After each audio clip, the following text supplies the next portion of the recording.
Hello, welcome to Mart's garage. I've decided to tear my attention away from the 32, which is basically my #1 project at the moment, because my Coupe needs a little bit of attention so that I can take it to Pendine. It's booked in to run on the beach in July. It's now getting on for late June. So there's a couple of things that are bothering me, and I've started to take it apart. I've took the hood top off, I've took the generator off, I've took the bolts out for the grill, which I was just about to remove, but I thought, well, I'll just catch it on film before I take the grill off. And what I want to do, two things, well, 2 or 3 things I suppose.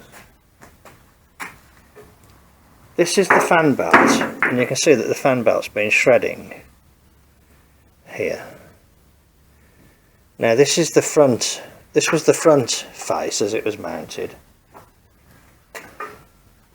And I know that this pulley has a brazed repair there, look, and it's also got a crack. Well, this is all part to do with the same thing, I think, but I think it might be that is causing the shredding on the belt. So what I'm going to do is drain the coolant, take the water pump off,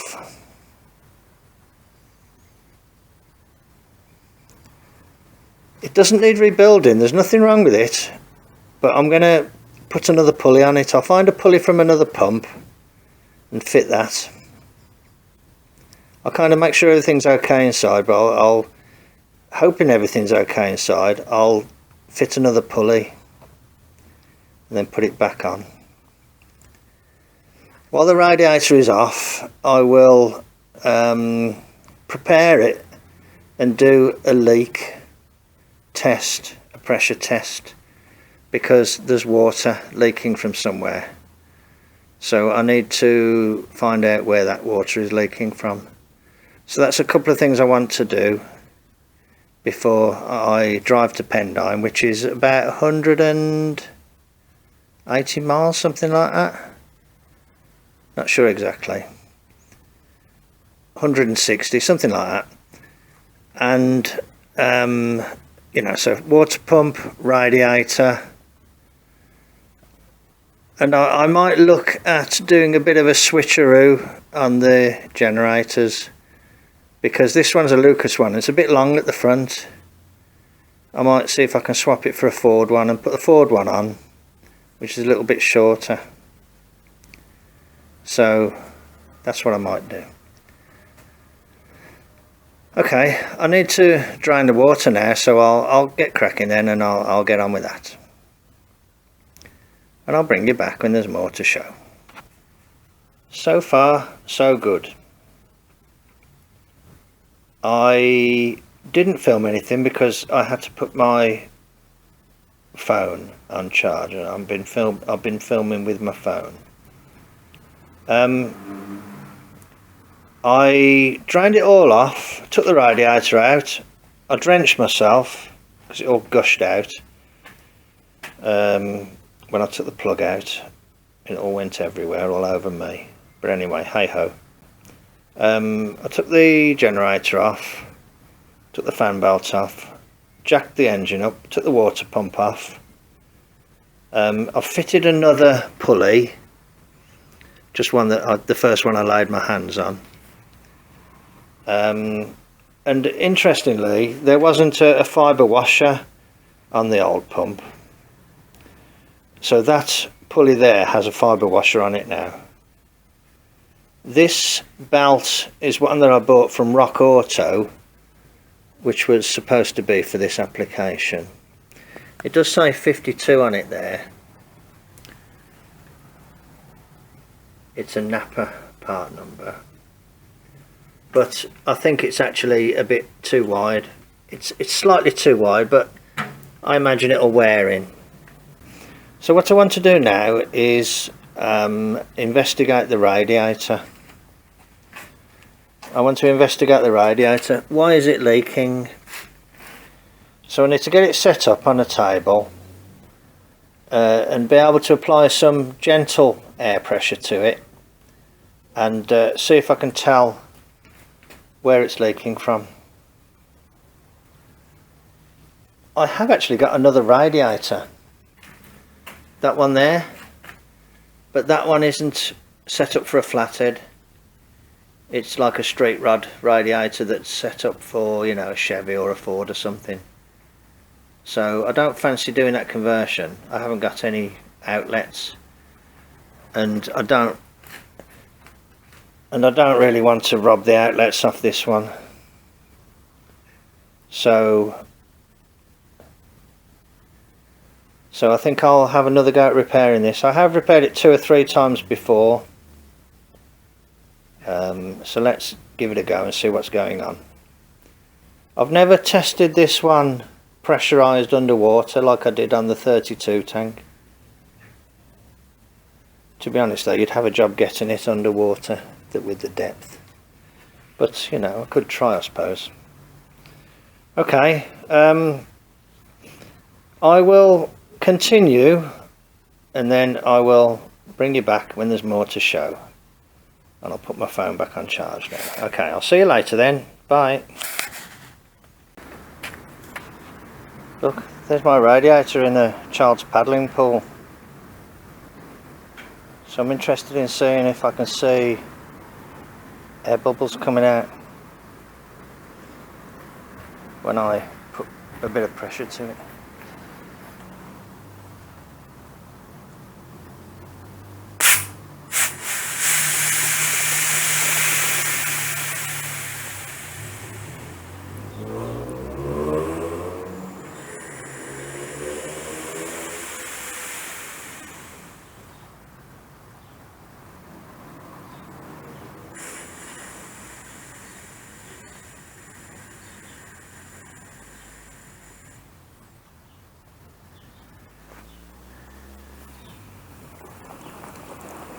Ah, hang on.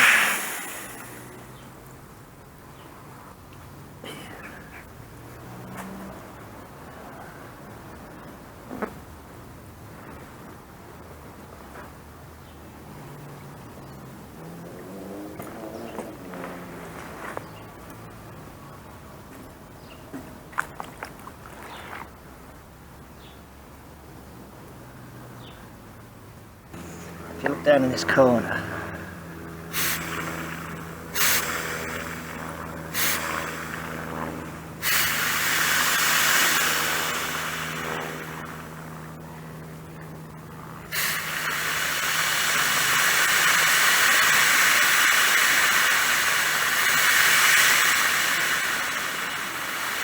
I think you need like a constant stream like that to show there's a problem.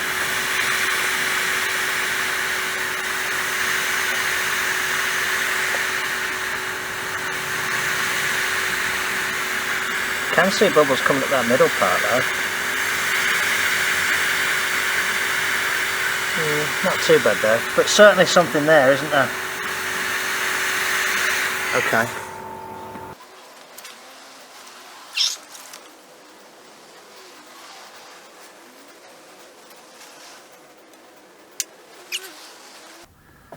I will continue to investigate then, and I'll bring you back when I can see something more definite. I didn't film it because I was using both hands, but I just put the blowtorch on there and melted the solder there and brought the side piece off. So I just need to undo it at the bottom, and that should come away then, and hopefully I might be able to see where my leak is in this area here. A little bit surprising to me, but it was actually retained on these 3 spots of solder here as well. So I had to heat those up to get that off. So this is the area we're concerned about. It doesn't look very good, does it? So I'll clean all this up. I'll get rid of this excess solder, clean it all up, and then put a bit of pressure on it and a bit of soapy water, and let's see what we can see. Can you see this area here where the soap bubbles? It was leaking here somewhere, so I'm going to have to solder that up.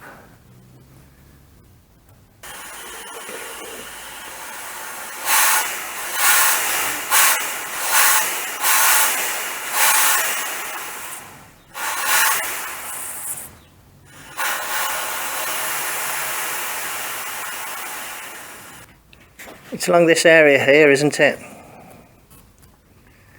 I'll bring it back. I'll clean it up, and then I'll set it up so I can try and solder it. And I'll bring it back when there's more to show. Okay, back in a bit. It's all in this area here. Look, it's actually come apart now that I've cleaned it up really heavily with the wire wheel. There's nothing for it except to just do it, is there?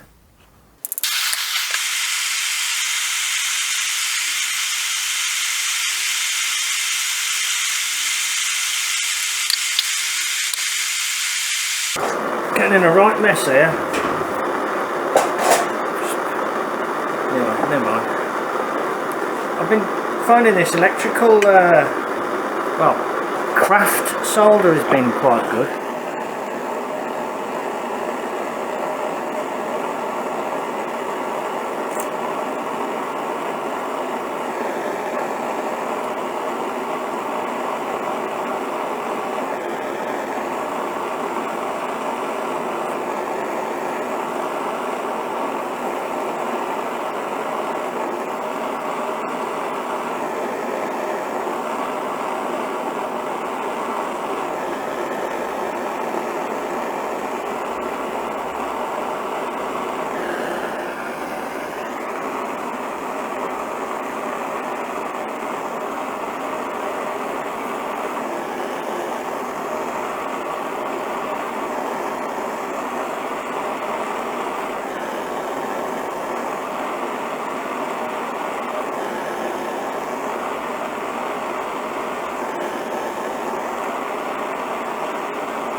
Because this has got flux in it.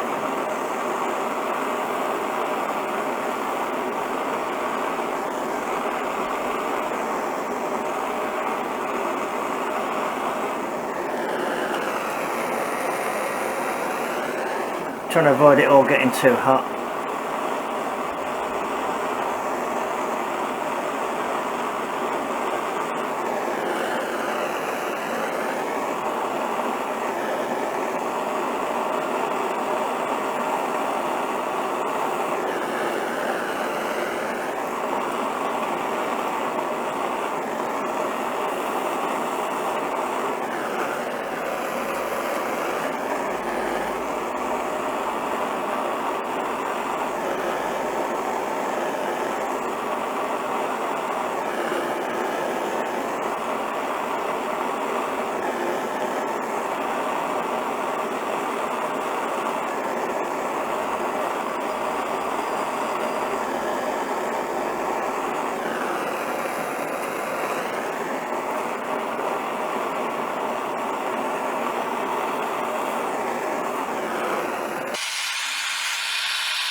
Right, okay. I probably shouldn't have done that last layer there, but you know, I'm not sure if less is more is the rule with soldering, he said, emphasising the L. Okay, right, I'll let that cool down a little bit then, and I'll apply a little bit of pressure and put a bit of water on it and see what happens. So this is the area we're interested in. Let's see if it's okay now.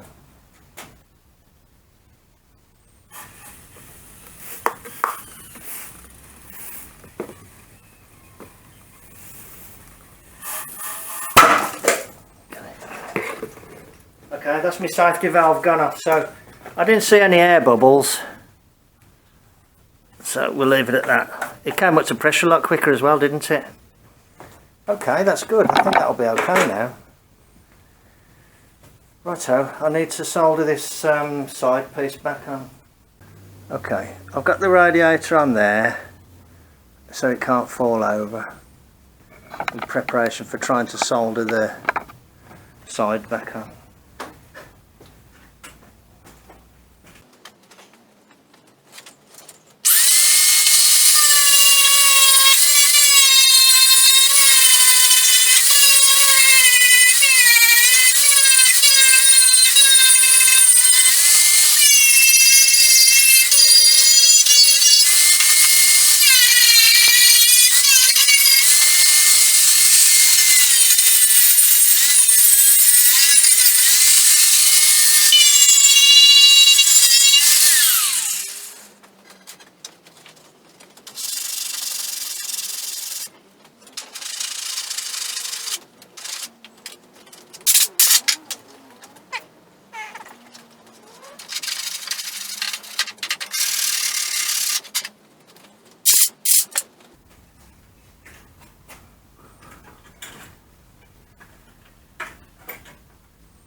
I haven't done this very often before.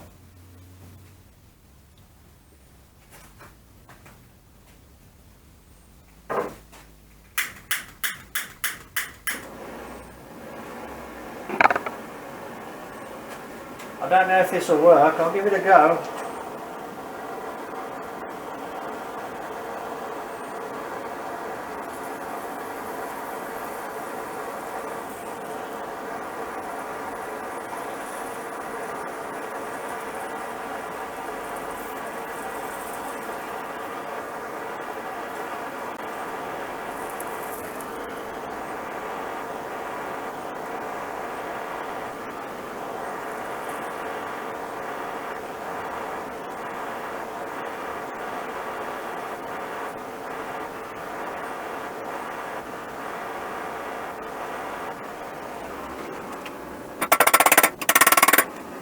You don't want a massive gap at the back.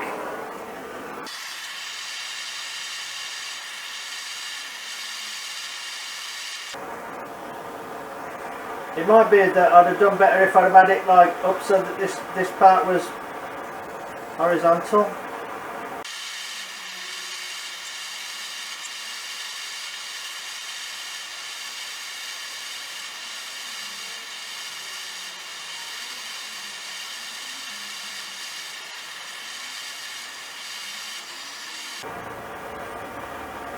There's more of a gap there, so, and it's running away behind.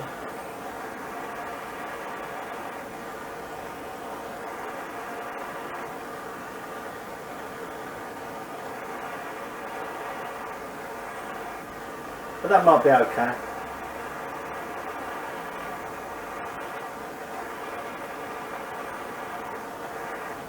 That'll do, I think.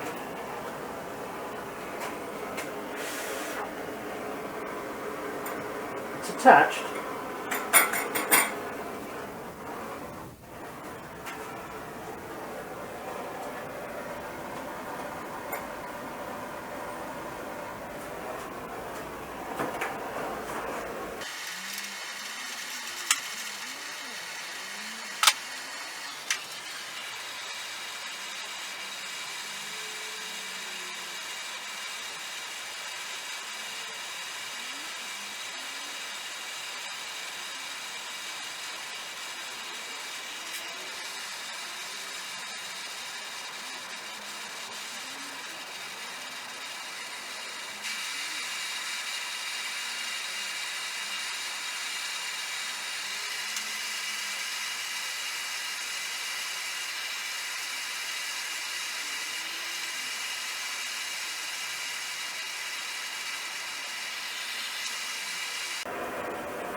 touch myself with the solder.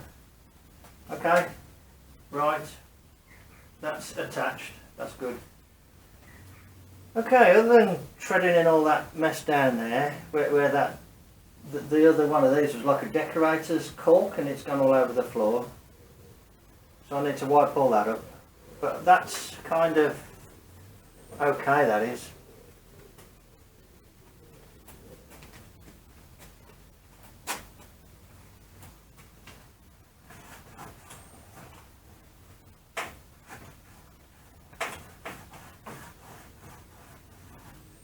You know, it's attached. I don't get it too hot because I'd only just soldered right next to where I was heating it up. Okay, good. You didn't see it because I haven't got it on film, but the other one of those blew out and it went right past my face like that. Any closer and it would have got me in the eye. Really, really lucky not to have hurt myself there. So it just shows you've got to be careful when you're messing about with this stuff. You notice these are jars of chili powder. They were the only things I could find that fitted the hole. Anyway, hey ho. So that, in theory at least, can go back in now. I think there's supposed to be solder in there, you know. Looks like there was at one point. Okay. Let's call it good at that then. And I'll bring you back when there's more to show. Cheers then. Bye.